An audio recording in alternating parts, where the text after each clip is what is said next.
Hello, this is Ali. I'm a Macquarie University student, and this is my media presentation for the unit Philosophy 1031. The main question that was being asked by this assignment was, what makes me the way I am? What makes me Ali? This question has been asked by big, deep thinkers, big philosophers, big writers throughout the history, from Descartes to Griffith to Dostoevsky.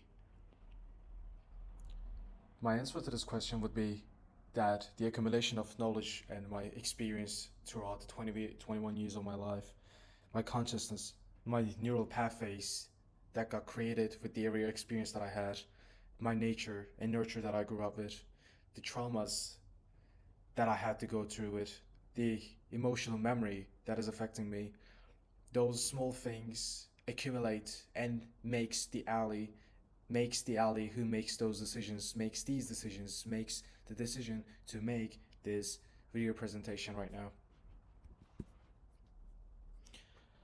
How my views have altered throughout the lessons that I took from my class Philosophy 131, which is the philosophy of human nature. I can say that my core beliefs hasn't changed a bit. I still do not believe in the fact of the free will. The free will, in my opinion, was not real. It's just an illusion that humanity created because humans are tend to be free. Humans wants to be free. Humans are creatures that want to be able to make those decisions without being affected by anything. They want to know that they're not being affected by anything, and therefore they believe in free will, which is not true at all. The class material didn't just confirm my views on this standpoint, it only deepened them and made me understand the question better. I now see how ideas like determinism and the bundle theory don't just support my stance, they help me articulate a better and clear argument against the free will. In week 4, in week 4 we have discussed many things from Griffith to Nagel, and the question was, did my views have changed after this week 4 of lecture and the tutorial? It didn't change my belief, it only reinforced it. I did tell that I always believed in the fact that free will did not exist. What shifted me from me, from for me, is the depth of my understanding. My understanding got clearer. Reading Griffith and reflecting on determinism helped me realize how deeply our sense of agency is tied to illusions, like I said in the page 1. My ideas resonates with Nagel's image of humans as puppets. We were puppets. We were always puppets. Our nature and nurture affected us. Our traumas affected us. It's to be put in a more clear way. We can only say that our decisions are a small trunk, a small part, a small branch of a big butterfly effect.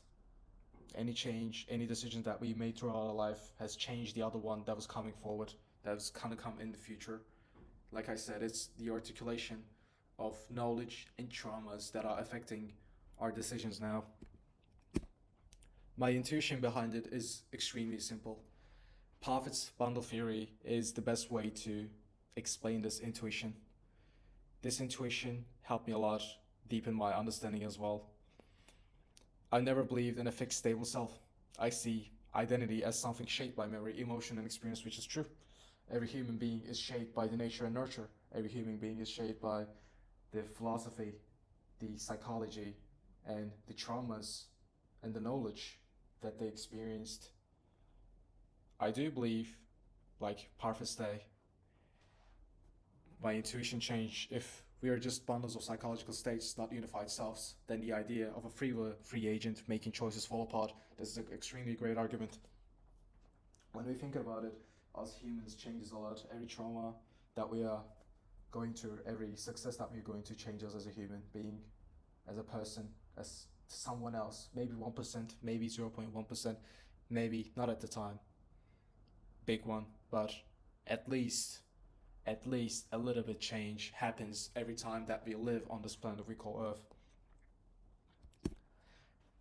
there are some arguments that are against the view. Introspective experience. The argument is it feels like I'm choosing freely.